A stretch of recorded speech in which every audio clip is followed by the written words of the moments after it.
अस्सलाम वालेकुम नाजरीन, आप देख रहे हैं JN न्यूज़ और मैं हूं आपकी होस्ट रुबीना चौधरी। सबसे पहले नजर डालते हैं आज की अहम खबरों पर।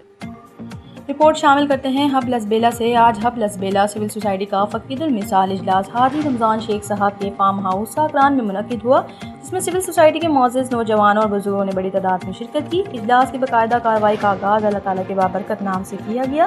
तिलावत कलाम पाक की सादात आदा सुलेमान रोंझू साहब ने हासिल की। नज़ामत के फ़राइज़ मेज़बान हाजी रमज़ान शेख साहब ने अदा किए और अदा बरकत नादिर रोंझू, एडवोकेट मेहरुल्लाह अताउल्लाह रोंझू, खमीसा खान बजंजू, मोहम्मद सोमार ब्लोच, रियाज हुसैन रांझू, हाजी इकराम मोंधरा, इमानुल्लाह लासी, गुलाम रसूल लासी, साईं अकबर शेख, साईं अशरफ शाह जिलानी, हलीम लासी, मुल्क हाजी अब्दुलसत्तार रोंझू, मोहम्मद तैमूर मोंधरा, पेरिया मरिज, डॉक्टर अब्राहिम रोंझू, हाजी गुलाम कादिर रोंझू, मोहम्मद दीन मोंधरा और एडवोकेट उस्मान लासी साहब ने अपने ख्यालात का इजहार किया। मुकर्रीरीन ने अपनी धरती और मकामी कबाइल के हकूक़ का हर फॉर्म पर तहफ़्फ़ुज़ करने के अज़म का अदा किया। Report GN TV Lasbela.